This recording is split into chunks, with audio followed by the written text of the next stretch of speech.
Video తీసిన పరిస్థితి.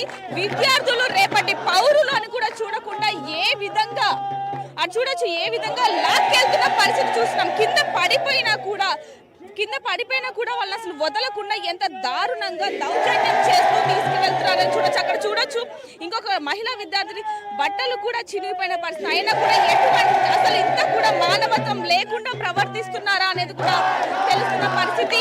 ఇంకో వైపు చూసుకుంటే దెబ్బలు కూడా తగిలిన పరిస్థితి. వాళ్ళ ల్యాండ్ ని కాపాడుకుంటున్న క్రమంలో ఒక్కసారిగా దెబ్బలు కూడా చేతికి గాయమైన పరిస్థితి కూడా మనకి ఇక్కడ కనిపిస్తుంది. మళ్ళీ పోలీసులు ఎందుకని ఇంత దౌర్జన్యం చేశారనే విషయం కూడా ఒకసారి వాళ్ళ దగ్గర వెళ్ళి కనుక్కునే ప్రయత్నం చేద్దాం. ఇక్కడ మాత్రం వీళ్ళు చూడొచ్చు వాళ్ళకి న్యాయం కావాలి, ఇదే మీ రాజ్యం, తోపిడి రాజ్యం అంటూ కూడా ఇక్కడ నిరసన వ్యక్తం చేస్తున్నారు. మన కొంతమంది స్టూడెంట్స్ కూడా అంటే అసలు ఇక్కడ ఏం జరిగింది ఈ రోజు, ఎందుకంటే ఈరోజు ఆదివారం ఉగాది పండగ, మరి వీళ్ళందరూ కూడా ప్రశాంతంగా ఉన్న సందర్భంలో అసలు ఏం జరిగింది అనే విషయాలు కూడా తెలుసుకునే ప్రయత్నం అయితే ఒకసారి చేద్దాం.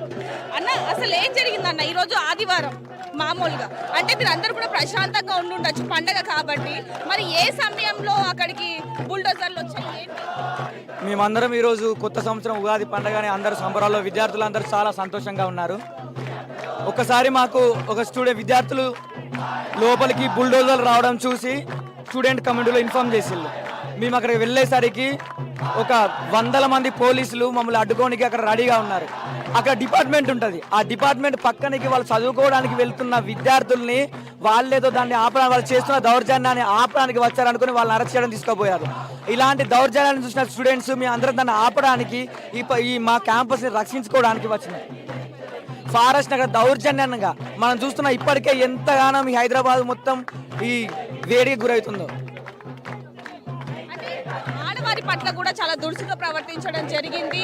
తన చెయ్యికి కూడా గాయమైన పరిస్థితి, ఇంకొంతమంది ఆడవాళ్ళ బట్టలు కూడా చినిగిపోయిన పరిస్థితి.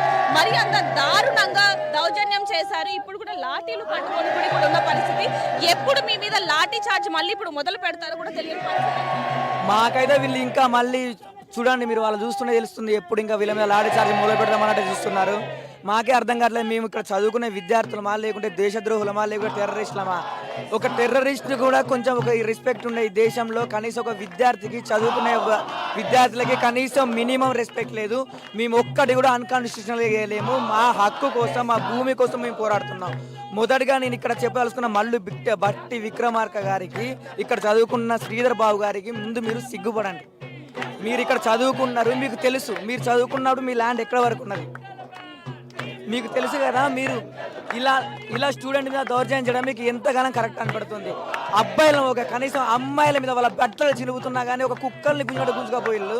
ఇలాంటివి మేము చూడలేకనే అక్కడ ఉంటే అది మీ ల్యాండ్ కాదు, అక్కడ మీరు చేయలేరంటే మేము ప్రశాంతంగా ప్రొటెక్ట్ చేసుకొని ఇక్కడికి వస్తే ఇక్కడ గేట్ మూసేసిళ్ళు.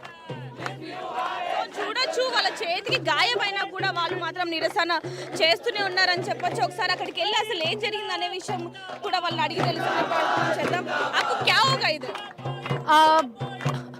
जब जेसीबी एक्चुअली ये पूरा केस जो है अभी लीगल प्रोसीडिंग के अंदर है और आज संडे के दिन मौका पाकर ये लोग जब उस ग्रीन लैंड में जेसीबी चला रहे थे, स्टूडेंट वहां पहुंची, कुछ स्टूडेंट जो पीसफुली पूछ रहे थे उनको उन्होंने डिटेन किया बहुत ब्रूटली. फीमेल कांस्टेबल नहीं थी, फिर भी वो लड़कियों को उठा के शुरू में नहीं थी. शुरू में जब 3 लड़कियों को डिटेन किया गया तब फीमेल कांस्टेबल नहीं थी. बाद में जब बड़ी तादाद में स्टूडेंट कम्युनिटी पहुंची तब फीमेल कांस्टेबल थी. I was not doing anything. मैं JCB के सामने भी नहीं थी.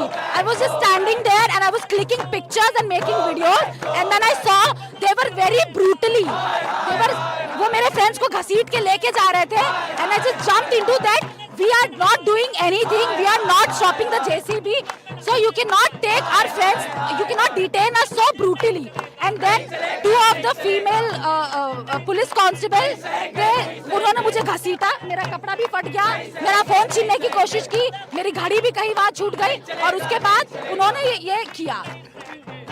చూడొచ్చు ఆడవారి పట్ల కూడా ఎంత దారుణంగా ప్రవర్తించారనేది కూడా ఆవిడ చెప్తా ఉంది. ఎందుకంటే కేవలం అక్కడ నించుని అక్కడ ఏం జరుగుతుంది ఏంటనేది కూడా మొత్తం వీడియో తీసి ఫోటోలు తీస్తున్న పరిస్థితి. కేవలం నించున్నందుకు అది దారుణంగా వాళ్ళని లాక్కుని వెళ్తున్నారు అంటూ కూడా వాళ్ళు చెప్తున్న పరిస్థితి. చూడొచ్చు వీళ్ళందరూ కూడా ఇక్కడ మాకు న్యాయం కావాలి అంటూ కూడా ఇక్కడ నిరసన వ్యక్తం చేస్తూ ఉన్నారు. కానీ ఏ క్షణాన ఏం జరుగుతుందో కూడా తెలియని పరిస్థితి. ఎందుకంటే అటువైపు చూడొచ్చు పోలీసులందరూ కూడా లాఠీలు పట్టుకొని ఎప్పుడు లాఠీ చార్జ్ చేస్తారో కూడా తెలియని పరిస్థితి అని చెప్పొచ్చు. పోలీసులు మాత్రం వీళ్ళని ఇక్కడ ఎక్కువసేపు ఉంచలేని పరిస్థితి అంటూ కూడా వాళ్ళు చెప్తున్న పరిస్థితి. ఒక్కసారి పోలీసుల దగ్గరికి వెళ్ళి మరి లాఠీ చార్జ్ చేయాల్సిన అవసరం ఏమొచ్చింది అనేది కూడా ఒక్కసారి అడిగి తెలుసుకునే ప్రయత్నం కూడా చేద్దాం.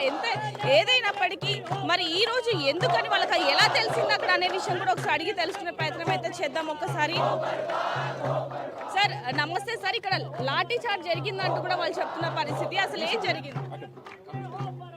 వాళ్ళు కూడా చెప్పని పరిస్థితి. అక్కడ డీసీపీ గారు ఉన్నారు, అక్కడికి వెళ్ళండి అంటూ కూడా వాళ్ళు చెప్తున్న పరిస్థితి. ఒకసారి అక్కడికి వెళ్ళి కూడా ఒకసారి కనుక్కునే ప్రయత్నం అయితే చేద్దాం. కెమెరామెన్ సతీష్తో రిపోర్టర్ దేవిక, హైదరాబాద్. అక్కడికి వెళ్దాం.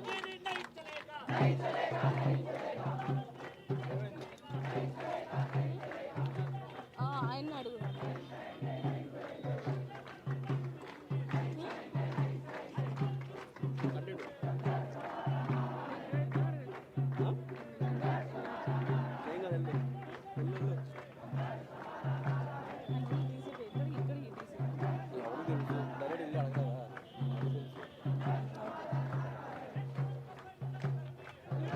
ఇప్పుడు డీసీపీ గారు కూడా ఇక్కడ ఉన్నారు, ఒకసారి అక్కడికి వెళ్ళి కూడా ఆయన అడిగి తెలుసుకునే ప్రయత్నం కూడా చేద్దాం. నమస్తే సార్. సార్ ఇక్కడ లాఠీ చార్జ్ కూడా జరగడం జరిగింది, ఆడవారి పట్ల కూడా దురుసుగా ప్రవర్తించారంటున్నారు. అసలు ఏం జరిగిందో కనుక్కున్నారా పోనీ? సీనియర్ ఆఫీసర్లు ఉంటారు.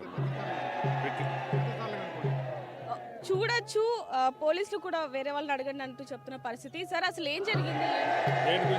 దేని గురించి అడుగుతున్నారు మీరు? అంటే లాఠీ చార్జ్ జరిగింది అంటూ కూడా వాళ్ళు చెప్పడం జరిగింది. వాళ్ళ బట్టలు కూడా చిరిగిపోయిన పరిస్థితి కనిపిస్తుంది. మీరు కన్సర్న్ ఆఫీసర్ని అడిగి తెలుసుకోండి, ఏమీ జరగలేదు. Please go. వాళ్ళ వీడియోలు కూడా మనం చూసాం, వాళ్ళ బట్టలు కూడా చిరిగిపోయాయి, వాళ్ళ చేతులకు కూడా దెబ్బలు తాకిన పరిస్థితి కనిపిస్తుంది. Please please please. సో పోలీసులు కూడా ఇప్పుడు ఏమీ చెప్పలేని పరిస్థితి కనిపిస్తా ఉంది. ఇక్కడ చూడొచ్చు ఒకరికొకరికి అయితే ఈ ఏవైతే మనం ప్రశ్నలు అడుగుతున్నామో వాటికి సమాధానం కూడా చెప్పకుండా వేరే వాళ్ళని అడగండి అంటూ కూడా చెప్తున్న పరిస్థితి అని చెప్పొచ్చు. ఇక్కడ చూసుకుంటే వాళ్ళ బట్టలు ఏ విధంగా చినిగిపోయాయి అనేది కూడా మనకి కనిపిస్తుందని చెప్పొచ్చు. ఒకవైపు నుంచి చూసుకుంటే వాళ్ళకి చేతులకి దెబ్బలు కూడా ఏ విధంగా తగిలాయి అనేది కూడా కనిపిస్తుంది. వాళ్ళ బట్టలు ఆడవారు పట్ల, అది కూడా విమెన్ పోలీసులు ఎవ్వరు కూడా లేకుండా వాళ్ళ మీద ఈ విధంగా దౌర్జన్యం చేయడం అనేది ఎంతవరకు సమన్వయం అంటూ కూడా వీళ్ళు ఇక్కడ ఆరోపిస్తున్న పరిస్థితి అని చెప్పొచ్చు. మరిన్ని వివరాల కోసం చూస్తుండండి ఆర్టీవీ కెమెరామెన్ సతీష్తో రిపోర్టర్ దేవిక, హైదరాబాద్.